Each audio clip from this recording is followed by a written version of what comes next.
जेबे निज रक्त धोका दिए सेबे गोटे माँ पाई सबकिछि अंधार हो जाए। बयसर अपराह्न अंटारे बल नथिबा बेले आज निज रक्त बेसहारा कर देछि। ए वृद्धा माँ जनक पाखरे सबकिछि थाई भी ए द्वार से द्वार हेउथबा बेले सहारा कहले पाखरे थिबा टीण बाक्स आ गोटे ब्याग। ए वृद्धा माँ को कुआड़े किछिटा अर्थ को नहीं आज पुओ झियो दूरे देइछंती। शेष समय सहारा हेबा तो दूरर कथा, एठी मार ममता जेमिति तुच्छ हो जाइछि। ये हेउचंती इंदुमती राउत, बयस कहले पाखापाखि 72 वर्ष। एई बयसरे पुओ झियों पाखरे रहिबा बदଳରେ सहारा पाई चारिआडे घूरी बुलुछंती। मार ममता किए बुझिबो ना किए सुझी पारिबो ना केही आकलन करि पारिबो।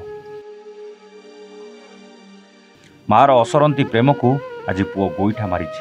आउ निज झियो आज कहूछि ता पाखरे रखिथिबा सबु सुना रूपा देले मो पाखरे रहिबु। सतरे एसबु दशा भोगिबा परे जणे वृद्धा माँ आज निज कपाल को दोष देउछि। दुनिया को जेमिति कहूछि कौन पिला छुआ जन्म करवा भूल। तेबे दर्शक बंधु ए कौनसी नाटकर दृश्य नुहे कि कौनसी काल्पनिक कहानी नुहे।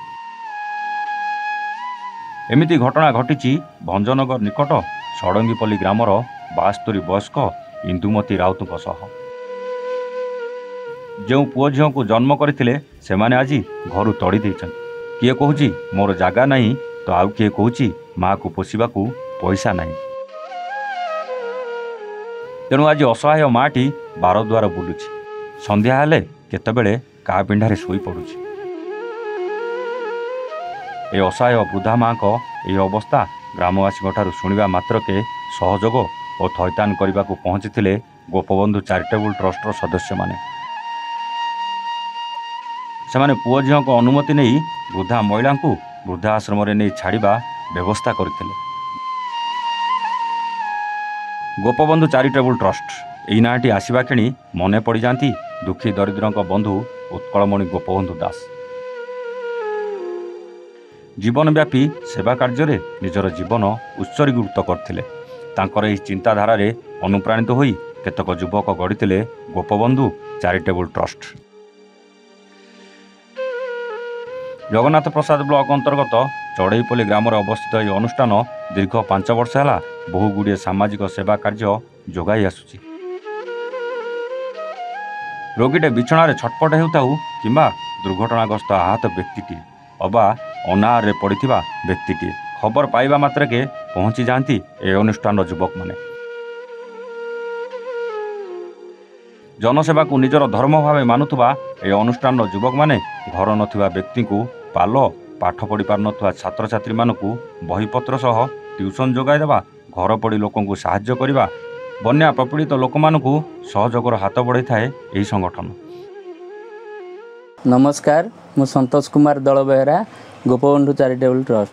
हाँ देखु आम काली दिन बेले जड़े सांग भिडटा भंजनगर निकटस्थ षडंगीपल्ली ग्राम जड़े वृद्धमा असहाय अवस्था पड़ी देखी से सांग आमको भिडटा पठे आज आज आसिलु आम फास्ट पुओर परिचय नेलु पुओ पाखे पहुँचलु। पुओ जेहेतु गोटे माने दुर्भाग्यर कथा आजिकाली समाज रे लोक माने मानविकता बोली आ किछि नाही।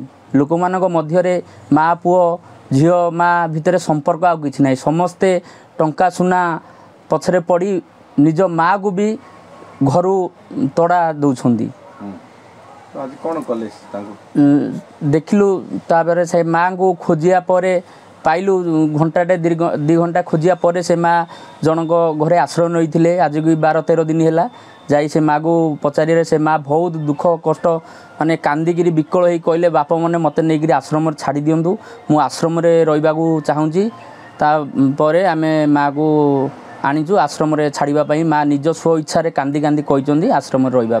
आम बालीपदर निकटस्थ झुलेरी आश्रम जय किसान झुलेरी आश्रम आमर दीर्घ आज को 7 वर्ष है गोपबंधु दास ଏଇଟା ଅନୁପ୍ରମାଣିତ ହୋଇ ଆମେ ଗୋଟେ କେତେକ ଯୁବକ ସଂଗଠନ କରୁଛୁ ଗୋପବନ୍ଧୁ ଚାରିଟେବୁଲ୍ ଟ୍ରଷ୍ଟ। ଆମର ପ୍ରଥମ ଲକ୍ଷ୍ୟ ହେଲା ବ୍ଲଡ଼ ଡୋନେଟ୍ ରକ୍ତଦାନ, ବୃକ୍ଷରୋପଣ, ଅସହାୟକୁ ସାହାଯ୍ୟ, ମାନେ ଆଉ ଯେଉଁମାନେ ରୋଗାଗ୍ରସ୍ତରେ ପଢ଼ୁଛନ୍ତି ତାଙ୍କୁ ସେବା, ଯେଉଁ ପିଲା ଗରିବ ପିଲା ପାଠ ପଢ଼ି ପାରୁନି ତାକୁ ବି ପଢ଼ା ହେଉଛି। ଏସବୁ ଆମର ସେବା ଚାଲିଛି ଆଜି ଦୀର୍ଘ 7 ବର୍ଷ ହେଲା।